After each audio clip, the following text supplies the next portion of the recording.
Yes, I passed my life in the UK test at one attempt. You heard me. I actually passed my test in one sitting, even though I'm not yet eligible for ILR, for indefinite leave to remain. Do you know why I did that? I'm going to be giving you guys the details of how I prepared for and passed my test in one sitting, why I did the test even though I'm not yet eligible for ILR, and why you should consider doing yours as well. So this video is fully packed. Please stay with me to the end while we go straight into it. My name is Tochi. You're welcome to my channel.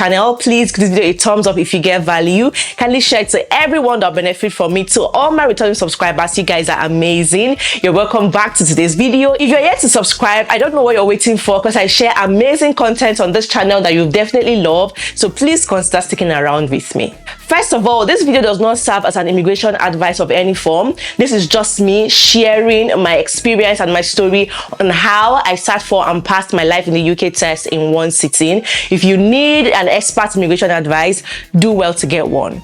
So the life in the UK test is one test that you must write if you want to apply for your indefinite leave to remain and subsequently your British citizenship. It is one of the criteria that you must fulfill to apply for your indefinite leave to remain.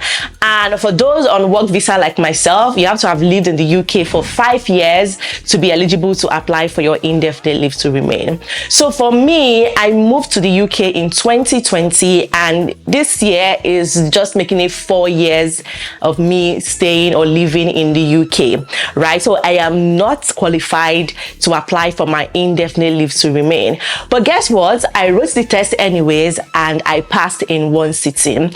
And this is because the test does not expire. I don't know if you know, but yeah, the test, whenever you write it, is to be valid until you're ready to apply for your ILR. There's some people that wait till their 5th year, till it's time for them to apply for the ILR, and they write it, you know, but I didn't want to wait. Now, that's because my husband applied for his ILR this year. If you watched my video where I talked about extending my dependent visa after my spouse got his ILR, I talked about that. I'm going to leave the link of that video in the description box for those who would want to extend their dependent visas after the main applicant gets ILR. Okay? Now, when it was time for my husband to write his own, I decided to do it with him so we could read together, you know, it could be the ginger that I need to actually write mine as well. I guess I was just not being serious enough, and because he needed his own urgently, he had to just leave me behind, prepare for his and write. I just wasn't being serious about it, right? I tried the materials and tried, you know, studying chapter by chapter and everything, but it was just a lot for me and I just wasn't serious. Okay, so he went ahead and booked his test and did his own and then applied for his ILR, right? But I still felt, no, since I had already started, I had looked at the materials and everything, I figured that why not just do it this year? So next year I could face my English test and just, you know, move on with something else, right? So I tried to prepare for it again. And I kept procrastinating. And then my husband says, you won't be serious until you book the tests. Anyway, I was still contemplating, and he said, don't worry, just come, let's book the test. He got my BRP, everything I needed, and he booked the test. And that was it. A date was set for the test. So I had to actually now become serious, and I started practicing and reading for it. So one of the things I would say helps me to pass the test in one attempt is because I started on time to prepare. Like I explained earlier, you guys have seen how the process went. After he had booked that test and I knew that a date was set, and I started on time to prepare. There are people that say, oh, I prepared for the test in 5 days, I prepared in 2 days. That's fine. Everyone knows their capabilities and everything.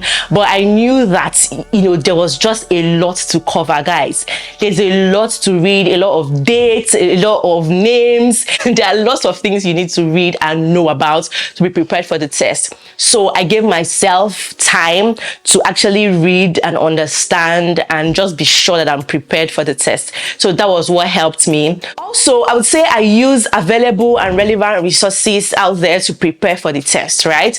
There are lots of materials, lots of resources out there that can actually help you prepare for and pass your test test in one sitting. Trust me, it's not that difficult. Even though there are lots of things to actually read, lots of things to know, I'm sure that if you use the right materials and prepare for the test, you're definitely going to pass it because it's not that difficult. I don't think it's that difficult, right? Now, this brings me to tell you guys about the sponsors of today's video, Breathe Life. It's an app designed to help you prepare for and pass your life in the UK test firsthand.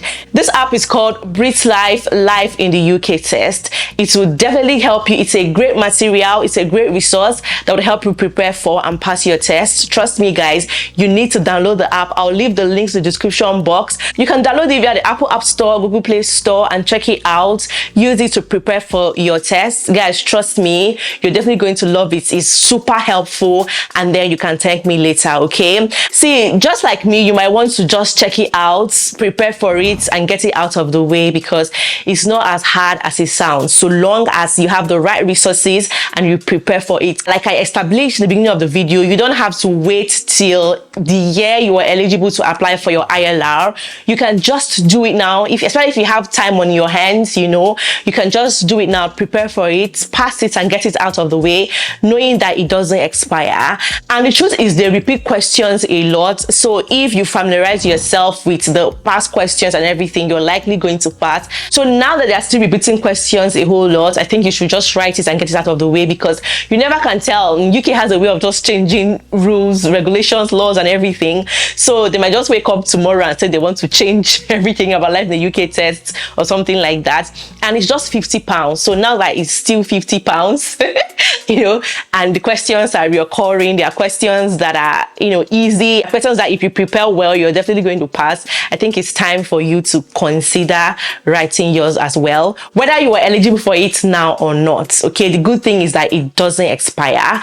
Once you write it, you've written it. Whenever it's time for you to apply for your ILR, you're still going to use it to apply for it. Now, people actually fail this test. Do you know that it's a test? Just like every other test, people can fail or pass.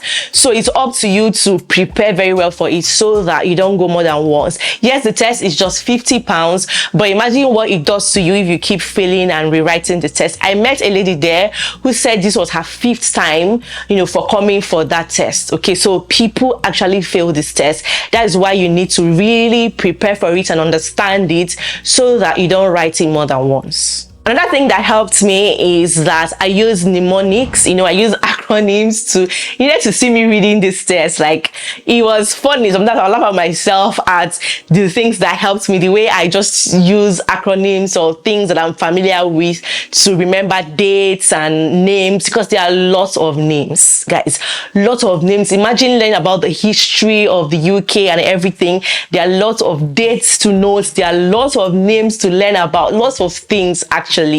So I use mnemonics. I use things I'm familiar with. For instance, if I see something that has maybe September, something that was done in September, or something that was done in April, I'll say, okay, because this is for my birthday, this is for my daughter's birthday, this is for, you know, things like that.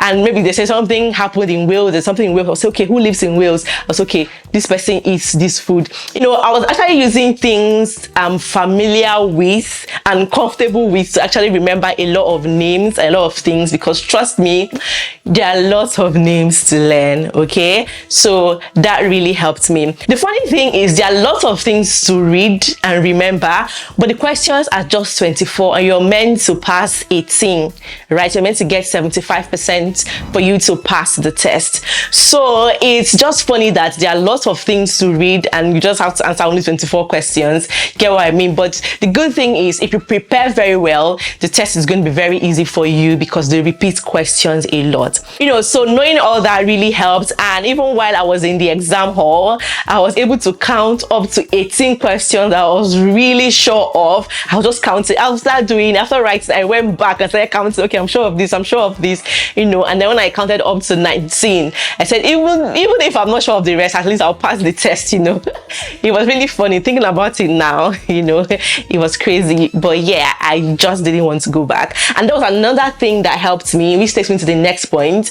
I was determined to do it just once. I didn't want to go back for that test, because I don't know if you have written an exam or done something over and over again, what it does with your mind. Now, it might not really be about the money now, because some of you would say, oh, it's not just £50, right? No, speaking from experience, having failed my practical driving test over and over again, there's something it does. It just messes up with your mind, and it just brings down your morale and everything. So I was just determined that I don't want to go through that phase again of having to fail an exam or a test, you know, having to do it more than once. So I was really determined, and I really prepared myself, right? I always took out time to just go to my room, lock the door, and just read.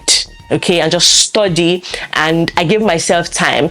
Like I said, some people tell you they prepare for the test in 2 days. Some tell you they even prepared in 24 hours and they passed, and that's fine. But a lot of people know how they function. I knew that. I have kids, I have children. Looking at the chapters, there are 5 chapters to learn. 5. I read through all the chapters, and the 5 chapters have lots. Chapter 1 and 2 might not be a lot, but you see chapter 3 and 4 especially, there are lots of things. Dates, names, guys, history, everything. You really need to just read and prepare. There are people that still tell you they did not read any textbook, or they did not read the chapters. They just went straight to the past questions and prepared, kept doing it until they passed. That's fine. Different strokes for different folks, right? But for me, I had to thoroughly prepare, because I just wanted to do it once. So after the examination, I stepped out of the hall and turned on my phone. I got my results, and it says, "Congratulations, you passed." And I was like, oh, thank you, Jesus, because guys, I was really happy. And yeah, I decided to come and share, because you know that I will share something like this for you to also know that you really don't have to wait until you are eligible. You can just do it and get it over with, and you know, move on to the next thing with your life. Okay, so yeah, that was how I was able to prepare for and pass my life in the UK test in one sitting. So when it's time for me to finally apply, I'll just go ahead and apply without bothering about writing the test anymore, because I've done that already. Okay, so it's now time for me to prepare for the English test, because that's also another criteria for us dependents to apply for ILR. So please, if you've done the English test, which one did you go for? Kindly recommend in the comment section. I want the simple one, please. I know that there's some that are easier than the others, so please share with us in the comment section. Thank you everyone for watching today's video. I'll see you all in my next one. Bye bye.